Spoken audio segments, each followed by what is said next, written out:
오늘 아침 일라디오. 안녕하십니까. 오늘 아침 일라디오 아나운서 오승원입니다. 이르면 다음 달 초부터 코로나19 방역 조치가 완전히 사라집니다.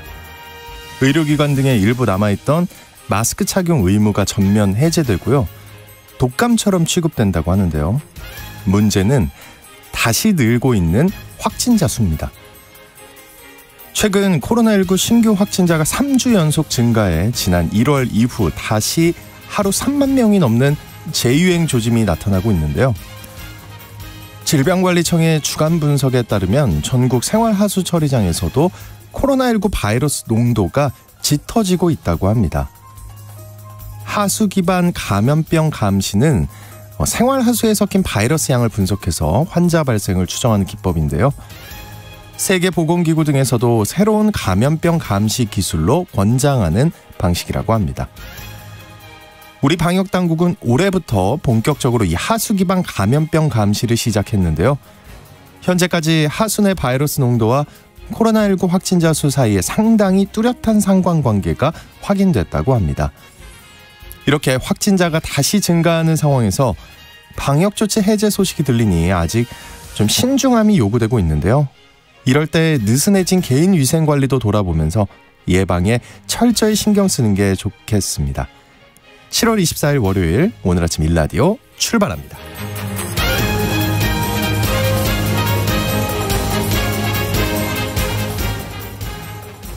네, 동진강 유역에 많은 비가 내리면서 오늘 4시 50분을 기해서 전북 정읍시 초강리 지점 수위 상승에 따라 홍수주의보가 내려졌습니다.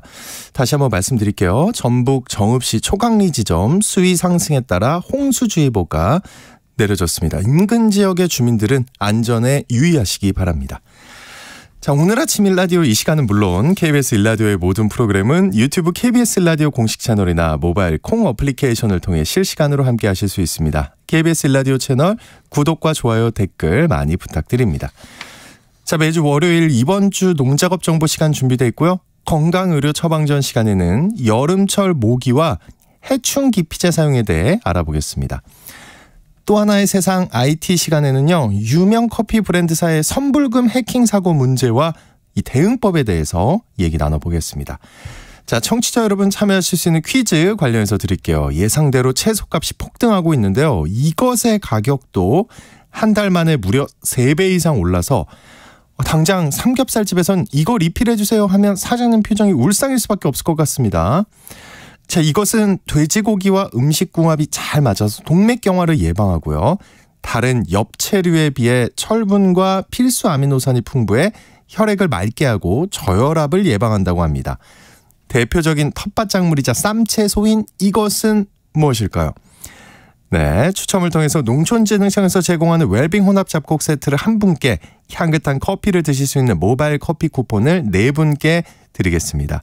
방송에 참여하실 분들은 단문 50원, 장문 100원이 드는 유료 문자 샵 9730으로 보내주시기 바랍니다. 유익한 정보와 살아있는 이야기가 있습니다. KBS 오늘 아침 일라디오. 와, 우리 청취자분들은 어떻게 이렇게 퀴즈를 잘 푸실까? 야, 대단합니다. 문제를 읽는 순간 그냥 답들이 막 올라오는 것 같은데. 자, 한 주간 농가에서 알아둬야 할 주요 농작업 정보를 전하는 시간입니다. 농촌진흥청 대변인실 정병진 농촌지도관님 전화 연결되어 있습니다. 안녕하십니까? 네, 안녕하세요. 네, 먼저 새로운 농업기술 소식 알아보겠습니다. 아삭아삭 매콤한 풋고추 많이들 좋아하실 것 같은데요. 이 풋고추를 생으로 먹거나 요리에 이용할 때 고추씨가 갈색으로 변한 경우가 있거든요. 이런 경우에 고추가 병든 건가 이렇게 생각하기도 하는데 고추씨가 이 갈색으로 변하는 원인을 세계 최초로 밝혔다고요. 그런가요?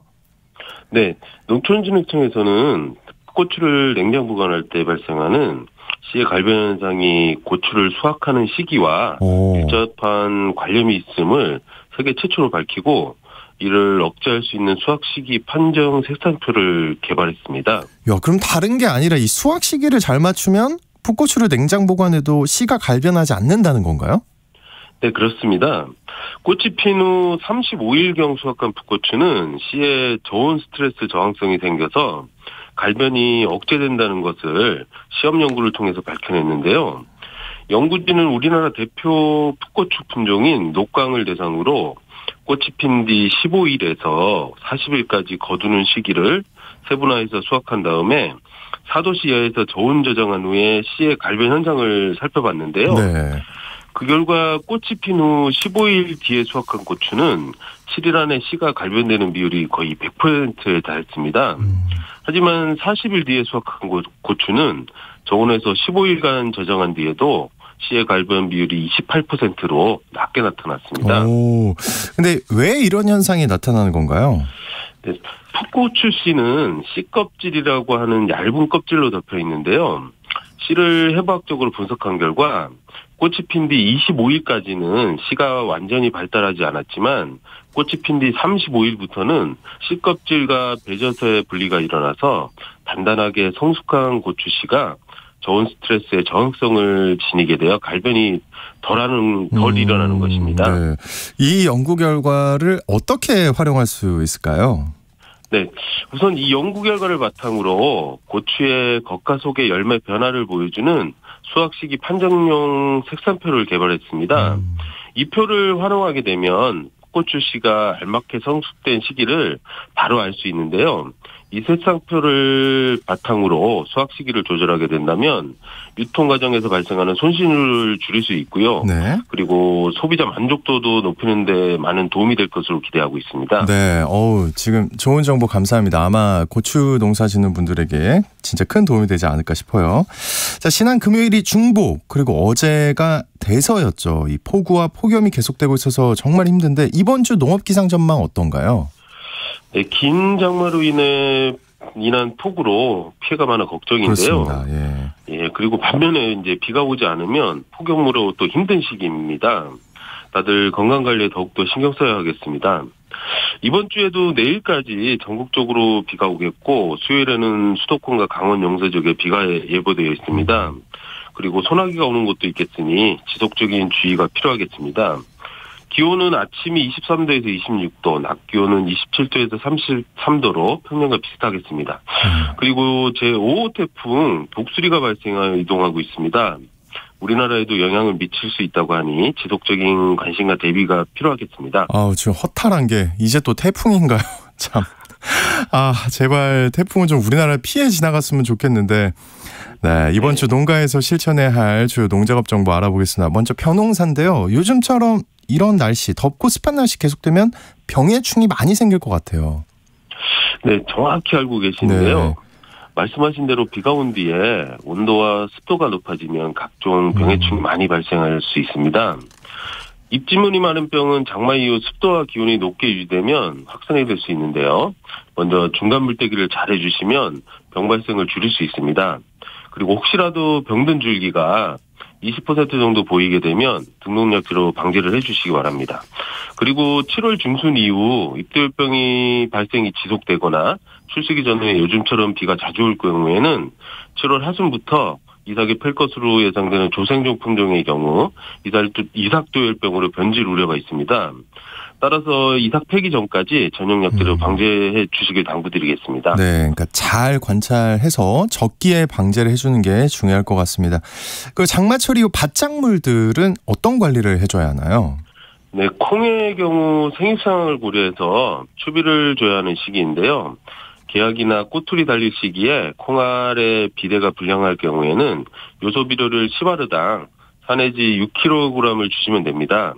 그리고 병해충을 방제할 경우에는 동시 방제가 가능한 약제를 섞어 뿌려주면 좋은데요. 이때 반드시 2종 이상 혼용 가능 여부를 확인하시고 사용하셔야 한다는 점도 잊지 마시기 바랍니다. 또 참깨의 경우 윗부분에 달린 잎은 작은 잎이기 때문에 늦게 달리는 꼬투리 종실에 충분한 영양을 공급해주지 못해서 미숙림이 생길 수 있습니다. 따라서 흙이 개화를 억제하고 여문 비율을 높이기 위해서는 첫 꽃 핀 후 35 내지 40일 사이에 순지르기를 해줘야 합니다. 순지르기는 맨 아래 달린 꼬투리 위치로부터 18 내지 20절 위에서 실시하시면 되겠습니다. 네. 또 현재 겨울 딸기를 재배할 농가에서는 딸기 모종을 준비하고 있을 텐데요. 어떤 관리에 신경을 써야 할까요? 네, 맞습니다. 11월에서 12월에 첫 수확하는 딸기는 여름철 새끼물을 길어서 9월에 아주 심기 재배지로 옮겨 심어 주셔야 하는데요. 네. 최근 집중호우로 인해서 딸기 모종을 기르는 시설 내부에 물이 잠기는 피해가 발생한 지역도 있다고 해서 걱정입니다. 물에 잠기는 피해를 본 농가는 오염된 농자재를 교체하거나 소독해서 병해충을 꼼꼼하게 방제를 해주셔야 하는데요. 물 잠긴 피해가 심한 모종은 바로 제거해서 전염원을 차단해 주셔야 하고요. 피해가 적은 모종은 깨끗한 물로 씻어낸 후에 딸기 적용 약재로 병해충을 방제해 주시기 바랍니다. 특히 7월, 8월 장마와 폭염으로 인해 덥고 습한 환경 조건으로 탄저병, 시드름병 등에 걸리는 경우가 많습니다. 주의가 필요하겠습니다. 네, 자 이번 주 농작업 정보 잘 들었습니다. 지금까지 농촌진흥청 대변실의 정병진 농촌지도관님과 함께했습니다. 고맙습니다. 네, 감사합니다.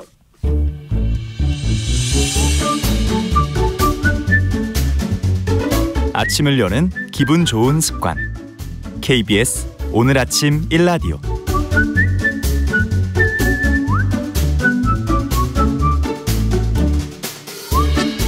의료 서비스와 질병에 대한 다양한 이슈와 정보 살펴보겠습니다. 오늘은 여름철 야외 활동에 주의해야 하는 각종 해충에 대한 상식들을 얘기 나눠보도록 하겠습니다. 박한슬 약사님 나오셨습니다. 안녕하십니까? 안녕하십니까?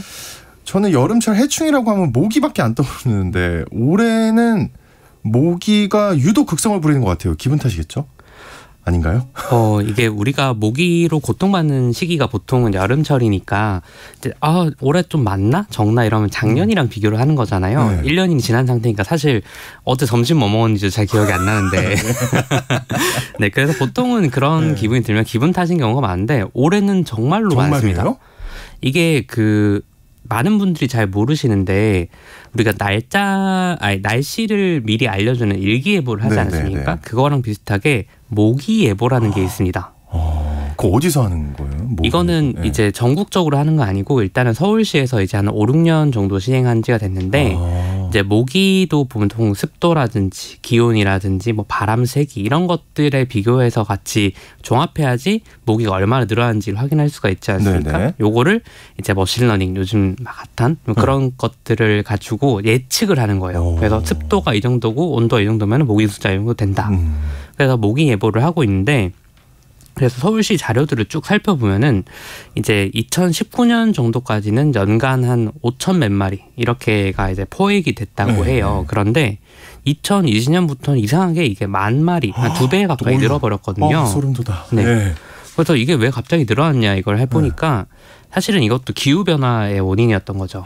이게 여름철에 사실 예전에 저희 어릴 때 젊을 때 이렇게 아직 어리세요. 네. 이렇게 생각을 해보면 장마가 사실 하루 종일 되게 우중충하게 계속 비가 오는 시기였잖아요. 그렇죠. 근데 요즘은 비가 어떻게 옵니까? 되게 오다 그쳤다. 그렇죠. 갑자기 급하게 확 오다가 또 쨍쨍하다가 또 확 오다가 쨍쨍 이러니까 이게 비가 계속 오면은 오히려 그냥 모기 유충이나 이런 것들이 떠내려가는 그런 식인 건데 확 급진적으로 비가 왔다가 그치니까 곳곳에 물웅덩이만 잔뜩 생기는 거예요. 습도도 올라가고. 그러다 보니까 모기가 번식하기 되게 좋은 환경이 됐다 이런 건데 이게 올해는 아직 이제 7월이니까 여름이 이제 초입 쪽으로 이제 얼마 안 됐으니까 확인을 해봐야 되는데 되게 한 1년 넘은 것 같은데 얼마 안 됐어요. 정말 얼마 안 됐죠.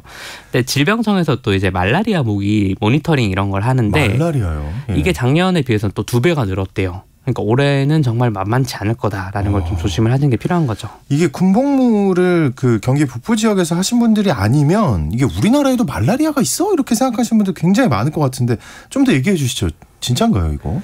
이게 서울 이남 지역에 사시는 분들은 잘 모르시는 경우가 많은데 사실 말라리아 하면 뭐 동남아나 아프리카 이런 쪽 풍토병 아니냐 이렇게 생각하시는 분들이 많으세요. 그런데 이게 우리나라 특히 경기 북부나 강화도 지역에는 정말로 아직도 말라리아가 많이 남아 있습니다. 그래서 좀 우선 오해를 하나 좀 바로잡자면 말라리아라고 하면 약간 뭔가 바이러스나 아니면 세균 같은 걸 옮기는 거 아니야 이렇게 생각하시는 분들이 많은데 사실은 이게 말라리아를 일으키는 기생충입니다. 네, 기생충이 이제 모기 뱃속에 있다가 모기가 피를 팔 때 같이 이렇게 들어오는 거죠. 피는 가져가고 기생충을 넣고. 지금 말이 안 되는 거죠. 네네. 그래서 이게 그냥 우리가 생각하기에는 뭐 모기한테 피 좀 빨리면 어때 이렇게 하는데 이제 경기 북부나 강화도 쪽에 만약에 가족들이 나들이 가신다 이러면은 뭐 그런 걱정을 거의 안 하고 가시잖아요. 그러니까 그렇죠. 뭐 파주에 뭐 해일이나 이런 곳 갈 때 우리가 무슨 말라리아 걱정하고 가진 않는데 혹시나 이제 모기한테 노출이 된다고 생각하면은 어른들도 아픈 건 똑같지만 어린아이들이 그렇게 고열에 시달리고 하면 또 이게 요즘 문제가 또 많이 될 수가 있잖아요. 그래서 그런 곳 방문하실 때는 이제 모기 기피제 같은 걸 좀 바르는 게 좋다고 저는 생각을 하고 네. 그래서 뭐 꼭 말라리아 아니라도 사실 모기가 올리는 다른 그런 전염병들이 있거든요. 예를 들어서 일본 내염 같은 것들 요즘은 좀 잠잠하긴 하지만 예전엔 많이 문제가 됐었잖아요. 그래서 기피제는 야외 활동하실 때는 꼭 바르는 게 좋지 않을까 그렇게 생각을 합니다. 그렇군요. 그 지난주 방송에서 저희가 모기 기피제 얘기를 다뤘었는데 이 모기약 말고 다른 방법은 없을까요 혹시? 이게 사실 좀 굉장히 민감한 얘기이기도 한데요. 네. 보통 모기약이나 이런 것도 광고를 워낙 많이들 하시니까 당연히 그렇게 해야 된다고 생각하시는데 오히려 이제 질병관리청이라든지 이런 보건 쪽 전문가분들이 하시는 말씀은 이거는 물리적인 방법을 쓰는 게 훨씬 더 낫다. 물리적인 이렇게. 방법. 예. 그래서 이제 제일 단순한 걸 먼저 말씀드리자면 이제 방충망이죠.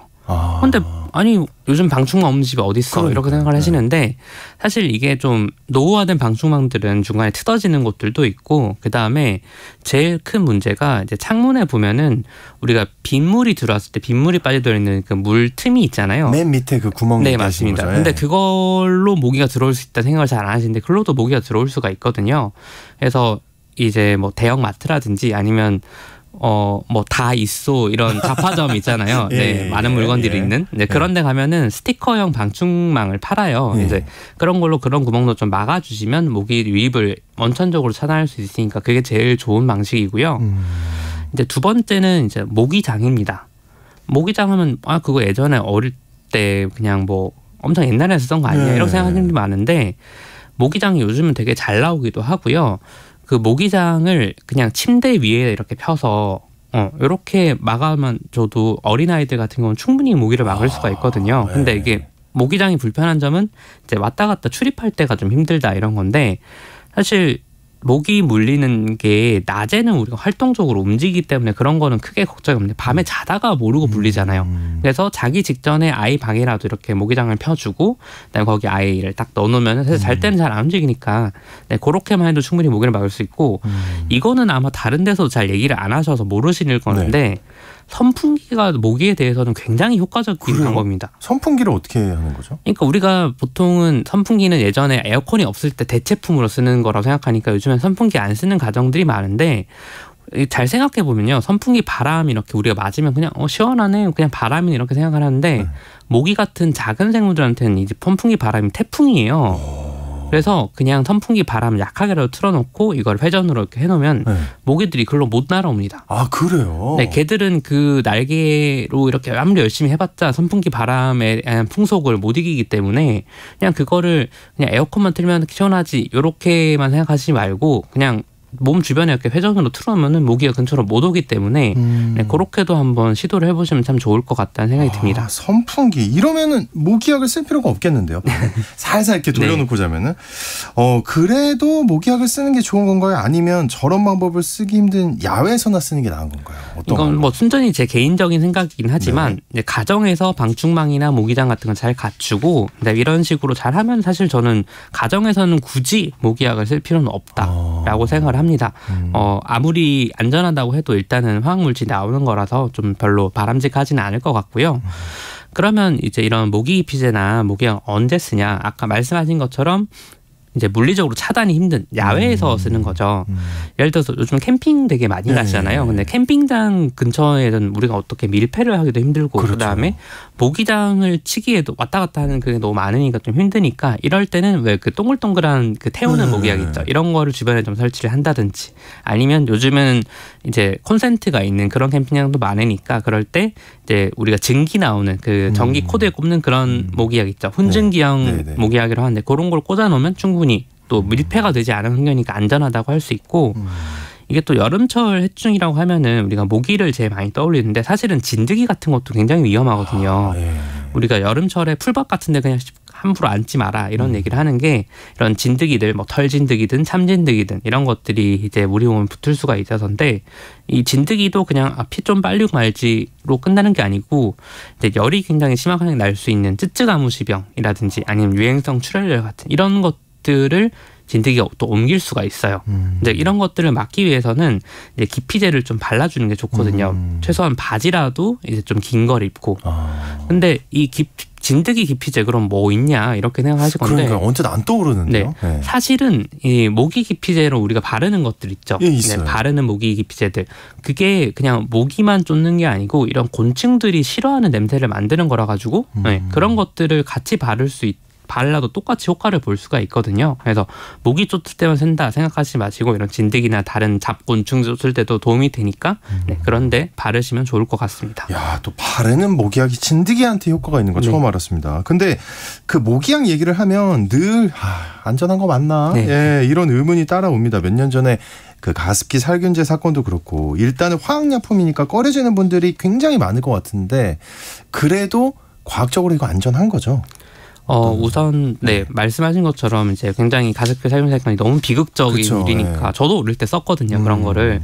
근데 이게 저도 좀 찾아보다 보니까 이유가 있긴 했더라고요. 이게 가습기 살균제가 사람 몸에 쓰는 그런 엄청 좀 중요한 물품이지 않나라고 생각을 했는데 이게 당시에는 그 산업부에서 사용하는 그냥 관리를 했더라고요. 그러니까 뭐 보건복지부나 식약처 같은 그런 의학적 전문성 있는 부서에서 하는 게 아니고 그냥 공산품, 그러니까 무슨 차량용 방향제 같은 이런 걸로만 지급이 된 거예요.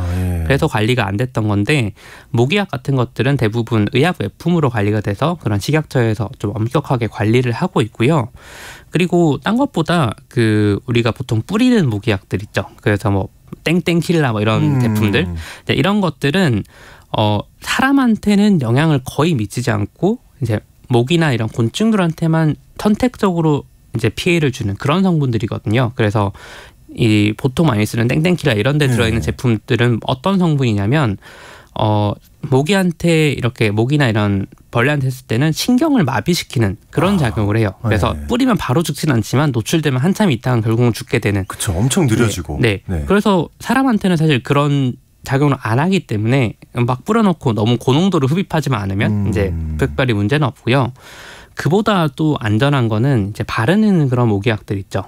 그런 것들은 기피제라고 하는데 이게 아까 말씀드린 그런 것들은 이제 아주 약한 종류의 살충제거든요. 근데 그런 살충제도 아니고 그런 곤충들이 굉장히 기피하는 물질이에요. 그냥 아우 냄새 약간 이런 식으로 되게 피하는. 사람으로 치면. 네. 모기도 보면 되게 이상하게 나는 모기한테 많이 물린다 이런 분들이 있잖아요. 있죠. 네, 그런 분들의 정반대되는 작용을 하는 거라고 생각하면 되는 거죠. 그러니까 그냥 싫어서 안 가게 되는.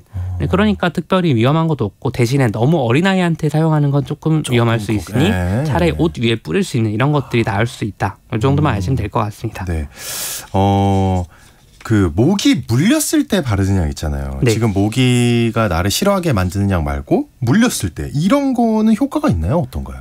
이게 참 모기 물렸을 때 민간요법도 굉장히 많잖아요. 뭐 십자표, 신발에 그런 거. 다예요. 근데 저는 심지어 이게 필요가 없다는 거 알면서도 하거든요.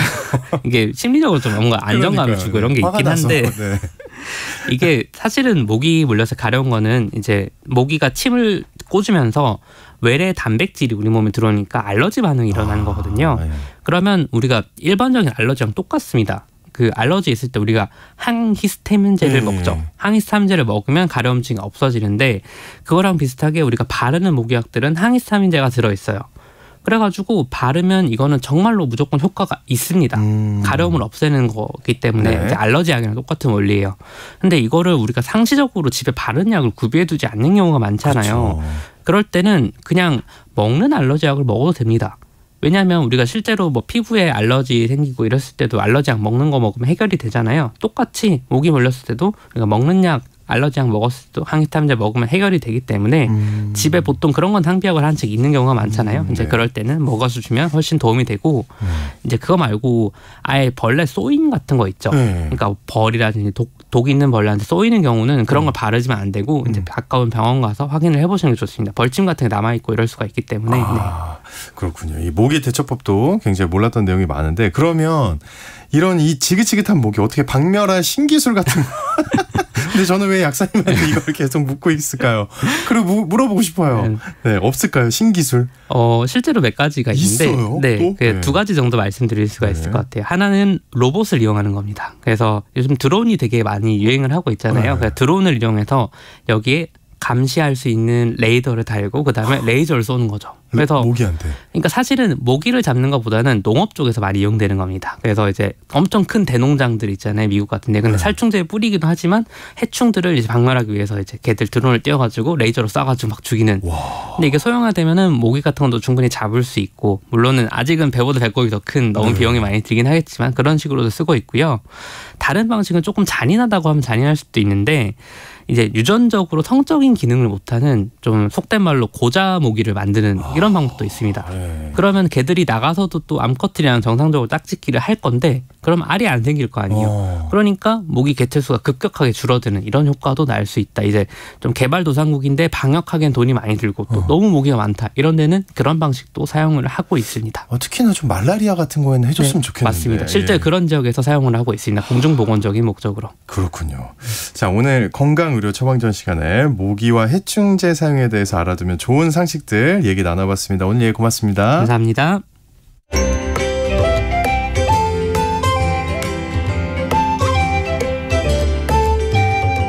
상쾌한 하루의 시작. KBS 오늘 아침 1라디오. 네, 우리가 반드시 알아야 할 또 하나의 세상 IT 시간입니다. 오늘은 최근에 선불금 해킹 사고가 있었는데요. 이와 관련한 문제에 대해 얘기 나눠보겠습니다. 히든브레인 연구소의 송태민 소장님 나오셨습니다. 안녕하십니까? 네, 안녕하세요. 이 선불금 해킹 사고라는 게 유명 커피 브랜드에서 발생했죠. 이거 어떻게 발생한 일입니까? 네, 일단 뭐 별다방인데요. 네, 별다방 앱에서 해킹을 당해서 굉장히 아쉽긴 합니다. 여기서 살짝 어려운 단어를 이제 말을 해볼게요. 이번 해킹은 크리덴셜 스토핑이라는 방식으로 해킹을 당한 건데요. 이건 이제 무차별 대입 공격이라고 하시면 될 것 같아요. 무차별로 공격하는 거예요? 네, 한마디로 이제 아이디와 패스워드가 있다고 하면은 맞을 때까지 계속 입력하는 거예요. 네, 해커들이 네, 계속 입력해서 언젠가는 맞겠죠. 그러면 해킹이 당하는 거다. 라는. 그걸 어떻게 맞힌? 네. 이렇게 된 이유가 있겠죠. 예. 일단은 이 해커들이 대량으로 확보된 이 아이디와 비밀번호가 있어요. 그래서 이런 것들을 다른 계정에다가 계속 무작위로 대입을 해내면서 현재까지는 90여 건의 이제 피해가 확인됐고 피해 금액은 약 800만 원으로 추정을 하고 있습니다. 근데 이런 것들은 약간 조직적으로 이제 공격을 했는데도 이들이 이제 인식을 못하고 안일하게 대처를 했다라고 해서 비판을 약간 받고 있는 부분이 될 것 같아요. 근데 이처럼 이제 이번 부정결제 같은 경우는 해킹을 통해서 유출된 아이디와 이 패스워드를 이용해서 이 스타벅스 앱을 충전이 되잖아요. 그럼 충전이 됐으면 이거를 다 그냥 돈을 가져가는 거죠. 한마디로 이 앱은 신용카드랑 같이 연계돼 있는 이 자동 충전 기능이 있거든요. 있죠. 네, 있다 보니까 자동적으로 계속 돈 쓰면 또 충전되고, 네, 맞아요. 충전되고. 얼마 이하로 떨어지면 전 충전되게 해놨거든요. 저도 마찬가지예요. 네, 그렇다 보니까 계속 한번 해킹 나가면은 그 아이디에서 돈을 계속 가져가는 이런 부분으로 있다 보니까 약간 아쉬웠던 부분이 있고요. 조금 전에 대량으로 확보한 아이디와 비밀번호라고 제가 얘기를 했잖아요. 근데 이런 것들은 또 어디서 구했냐? 구하는 방법을 제가 알려드리는 건 아닌데, 아니지만은 네, 이런 것들은 다크웹이라는 데서 이제 유통이 되더라고요. 그래서 다크웹이라는 거는 사실 이제 인터넷을 사용하지만은 접속을 위해서 특정 프로그램을 사용하는 약간 불법 같은 느낌이라고 보시면 돼요. 그래서 여기서는 아마 접속자나 서버를 확인할 수 없기 때문에 이 사이버상에서 범죄에 많이 활용하는 이런 부분이 좀 있을 것 같습니다. 네. 국내 사례 잠깐만 소개를 해볼게요. 그래서 2020년 11월 달에는 국내 이제 물류 유통 이런 회사에서 카드 고객 정보를 약 200만 건을 탈취했었어요. 그래서 이 데이터가 다크웹에 공개된 사건이 있었기 때문에 한번 크게 이슈가 있었고요. 그 이후로는 국내 유명 또 인테리어 플랫폼에서 유출된 또 200만의 고객 정보가 또 있어요. 근데 이런 것들이 자신의 아이디, 패스워드 혹은 뭐 카드 정보까지 다 올라가 있다 보니까 이 정보와 예를 들어서 A라는 제가 사이트에서 패스워드를 1, 2, 3으로 했어요. 근데 다른 사이트에서도 1, 2, 3으로 하는 경우가 굉장히 많겠죠. 네, 거의 그럴걸요 아마. 네, 그렇다 보니까 A라는 곳에서 아이디 패스워드가 한마디로 털리게 되면은 다른 사이트까지 다 위험에 빠지게 되겠죠. 예. 네. 근데 이게 아까 잠깐 얘기하셨지만 90명 정도가 지금 피해를 봤다고 했는데 네네. 그러면 그 규모가 더 커질 가능성이 너무 높을 것 같은데요? 어떻습니까? 맞아요. 예. 충분히 가능성이 있고요. 오늘도 이 방송 준비를 하면서 제가 해당 앱에다가 계속 아이디 패스워드를 일부러 틀리게 한번 넣어봤어요. 근데 여전히 횟수 제한 등 이런 기본적인 방어 체계가 없어요. 있다 보니까 언젠가 맞을 때까지 계속 넣어도 되겠구나라고 생각이 들다 보니까 약간 아쉬웠다라고 생각이 들고요. 아까 말씀드렸다시피 결제까지 연결돼 있다 보니까 그 자리에서 바로 결제가 추가적으로 계속 충전이 되잖아요. 그래서 이거 심각하네요. 원하는 만큼 계속 빼갈 수 있다라는 부분이 좀 있으니까 주의할 부분이 있다라고 생각이 들고요. 그다음에 처음에는 해킹이 발견되고 나서도 스타벅스가 이제 자기네들이 사과문을 올리긴 했죠. 올리고 나서도 계속 해킹이 당하는. 변한 게 없어요. 맞아요. 변한 게 없으니까 계속 해킹이 당하는 이런 부분이 있었고요. 한 피해 사례를 좀 보게 된다면은 자신은 한 35만 원 정도를 네, 해킹을 당한 거예요. 네. 근데 이게 어디에 쓰였나 봤더니 전부 다 텀블러 사는 데에다가 돈을 다 썼다. 여기서도 약간 무서운 게 있죠. 그래서 왜 텀블러를 썼을까? 왜죠? 네, 텀블러는 일단은 재판매가 좀 가능해요. 세상에. 네. 이 중고 사이트, 중고 사이트나 이런 데 보시면은 좋은 거 산 다음에. 네, 맞아요. 이게 좋은 거 안 사도 조금만 싸게 팔아도 팔리기도 하고. 새 거면. 네, 혹은 더 비싸게도 팔리는 제품들이 있잖아요. 그래서 근데 여기다가 텀블러를 사면은 쿠폰을 보통 주거든요. 맞아요. 음료 쿠폰. 맞아요. 근데 그것도 또 팔리는 거예요. 와, 진짜 머리 쓰는 거 사람들. 게다가 이런 것들을 사면은 이쪽에서는 뭐 별 쿠폰이라고 해서 별도의 또 쿠폰이 또 생기거든요. 이게 또 10잔인가 20잔 모이면은 또 무료 쿠폰이 또 생기기 때문에 이런 것들 계속 이제 판매가 이루어지다 보니까 현재 이제 중고로 파는 사람들이 뭐 정직한 사람들이겠죠. 하지만은 그 중에는 분명히 이런 것들을 불법으로 유통한 사람들이 존재할 거다라는 부분이 좀 있을 것 같습니다. 네, 상상을 초월합니다. 진짜 대단합니다.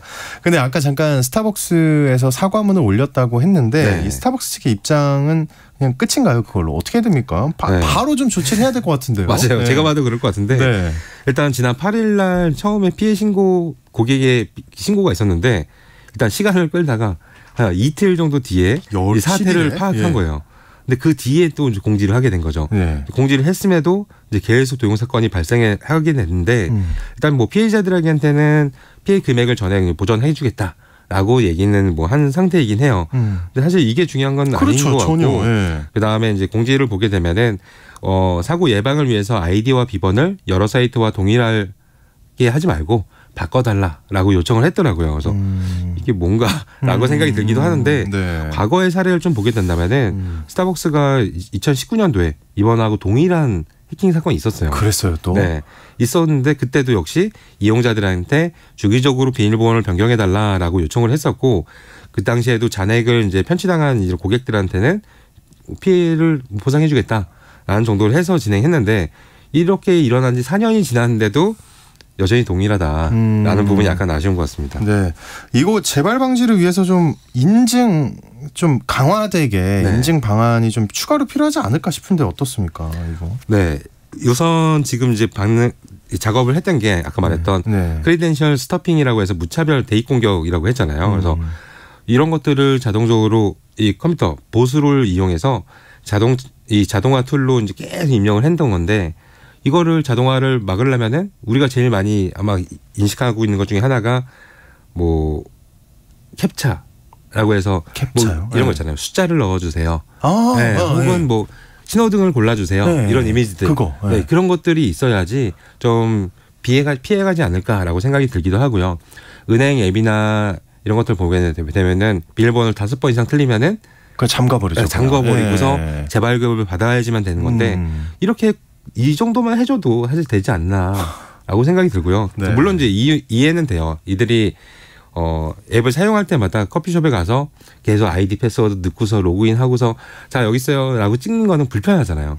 그걸 간소화하기 위해서 하다 보니까 이 간소화가 오히려 이제 악영향이 있다라고 봐서 과연 이거는 사용자를 위한 건가 아니면은 진짜 해킹에 더 노출되는 게 맞는 건가? 이거는 약간 고민을 할 필요는 있다라고 생각합니다. 네. 특히 재발 방지가 정말 중요한 게 스타벅스 선불 충전금 규모가 해마다 늘고 있고 네. 또 그 금액이 천문학적 액수라고 들었습니다. 네. 제 주변도 웬만하면 다 쓰는 것 같은데 네. 이거 근데 범죄에 악용이 되면 네. 이거 엄청난 금액의 피해가 발생할 수 있을 것 같은데요. 맞아요. 네. 일단 지난해 1년 동안 고객들이 이 별다방 카드에다가 선불 충전한 금액을 포함해서 손수금 발생 규모 자체가 2조 네, 1,159억 원입니다. 네. 와. 근데 작년 이제 매출액이 2조 5천억 원대였거든요. 한마디로 약 82%가 이런 선불 카드를 이용해서 이제 활용을 하는 거예요. 그렇다 보니까 액수가 어마어마 커지는 거고 웬만한 이커머스보다 그다음에 또 은행보다도 굉장히 큰 규모인데 이렇게 보안이 취약하다는 것 자체가 굉장히 놀라울 수밖에 없는 거고요. 이해가 안 돼요. 네. 선불 충전된 돈은 사실 그냥 둔 건 아니었고 과거에는 이거를 이제 4대 시중은행의 정기예금, 자산 유동화 기업 어음으로 또 돌려놔서 큰 이자를 또 받았다고 해요. 네, 근데 지금은 약간 위험성을 지적받아서 이제 은행의 정기예금으로 돌려놨긴 했는데 결국은 이제 추가 이익을 얻고 있는 이런 부분이 있죠. 야, 금융적으로도 굉장히 활용을 잘하고 있었네요. 맞아요. 그쪽이. 근데 요즘 이 업체뿐만 아니라 그 선불금을 충전해 놓는 시스템이 똑같은 시스템 운영하는 업체가 늘고 있는데 네. 그러면 유사한 피해가 발생할 수 있을 텐데 어떤 대안이 있을까요? 근데 사실 없어요? 네. 이게 일단 사람과 그다음에 기업 간이 있을 텐데 기업 간은 아까 얘기 드린 것처럼 뭐 캡처라든지 아니면은 뭐 몇 번 틀렸을 때는 다시 비밀번호 잠근다든지 이렇게끔 하는 것밖에 없는 거고요. 그다음에 개인 우리들이 사용자들이 조심할 수밖에 없어요. 근데 이것도 참 어려울 수밖에 없는 게 초반에 얘기했지만은 뭐 사이트마다 비밀번호를 다 다르게 한다. 그러니까 이게 수십 개인데 사실 저도 외울 수가 없을 거거든요. 저도 그래요. 그래서 저는 저만의 방식을 하나 소개해드리면 약간 해킹 당했을 때 위험할 것 같은 은행과 등등등은 하나를 묶어서 아이디를 쓰긴 쓰는데 한쪽으로만 쓰는 거고 그 아이디 패스워드는 예를 들어서 뭐 포털 사이트를 이용할 때는 쓰지 않는다. 뭐 이런 식으로 한마디로 해킹 당했을 때 스스로 생각했을 때 좀 위험성이 있는 것과 없는 것을 나눠서 비밀번호를 좀 관리한다면은 좋지 않을까라고 생각이 들고요. 그다음에 그러니까 2차 비밀번호 설정, 핸드폰에서 특정 핸드폰에서 뭐 알림 설정을 해야지만 로그인하는 거 이런 것들이 있잖아요. 뭐 유튜브라든지 카카오 같은 경우는 그런 식으로 돼 있는데 이렇게끔 모든 서비스들이 돼 있다면 좋은데 대부분 그렇지 않죠. 근데 제가 궁금한 게 그렇게 세팅을 하는 것 자체가 기업 입장에서 돈이 많이 드는 건가요? 그죠. 그럴 수밖에 없죠. 네. 왜냐하면 프로그램이 들어갈 뿐만 아니라 이거를 운영 보수를 해야 되니까 힘들 수밖에 없는 부분이 있어요. 그래서 영세한 데들은 대부분 그런 게 없는 거고 대형 회사들만 가능한 부분이 있고요. 예를 들어서 뭐 네이버 같은 경우는 보안 시스템이 굉장히 뛰어나겠죠. 그래서 여기서 아이디 패스워드를 탈취한다. 사실 거의 불가능할 거예요. 하지만 여기랑 동일한 아이디 패스워드를 쓰는 뭐 A라는 작은 사이트가 있다라고 하면 거기서 이미 털려버리면은 어떻게 하는 방법이 없는 거죠. 방법이 없네요. 그때는. 그렇군요. 알겠습니다. 네. 오늘 또 하나의 세상 IT 정말 어떻게 보면 현대 사회를 살면서 제일 중요한 얘기를 지금 한 게 아닌가 싶은데요. 빨리 이 사태가 좀 잘 해결됐으면 좋겠습니다. 히든 브레인 연구소의 송태민 소장님과 오늘 얘기 나눠봤습니다. 오늘 고맙습니다. 감사합니다. 네, 오늘 퀴즈의 정답은 상추였습니다. 네, 근데 우리 6072님 정답 깻잎. 땡 오답입니다. 네. 1245님 정답은 상추입니다. 비가 이제는 좀 그만 왔으면 좋겠어요. 구두와 신발이 제대로 마르질 않아요. 유유 이렇게 보내셨는데 그러네요. 네, 또 이런 또 고충이 생깁니다. 비가 정말 그만 좀 왔으면 좋겠고요. 5159님 정답 상추 매일 6시 청취 중입니다. 어제도 삼겹살 먹으러 갔었는데 내장 주더라고요. 상추를 내장이요? 1인분에 소장님 이거 어떻게 보십니까? 이건 좀 선을 많이 넘은 것 같은데. 이건 진짜 아닌 것 같아요. 아니 이럴 거면 아예 그냥 안 주는 게. 맞습니다. 근데 또 이렇게 얘기했다가 내장이라도 먹을 수 있었는데. 네, 5159님 고생 많으셨고요. 3389님도 정답 상추 보내주셨고, 네, 1479님이 또 재밌게 보내주셨어요. 감사합니다. 오늘도 신나는 하루가 되세요. 01092땡땡에 1479 번호로 호명해 주시면 더 신나는 하루가 될 것 같습니다 하고 보내주셨는데, 네, 지금 1479님 호명해 드렸습니다. 정말 신나는 하루가 되길 바라겠습니다. 네, 여러분 당첨 엄청나게 많이 보내주셨어요. 근데 저희가 중복 당첨 여부를 꼭 확인을 합니다. 네, 이걸 왜 확인하냐 하는 분들이 많은데, 이거 확인 안 하면 되게 같은 분들이 많이 상품을 가져가는 경우가 생기더라고요. 네, 그래서 저희가 꼼꼼하게 확인하고 홈페이지에 당첨자 올려드리니까요, 꼭 확인해 주시길 바라겠고요. 비가 많이 오는 지역들이 있습니다. 호우주의보 내려진 데도 있으니까 여러분 안전에 꼭 유의하시기 바라겠습니다. 오늘 하루도 안전하고 또 건강한 하루 보내시길 바라겠습니다. 내일 다시 돌아올게요.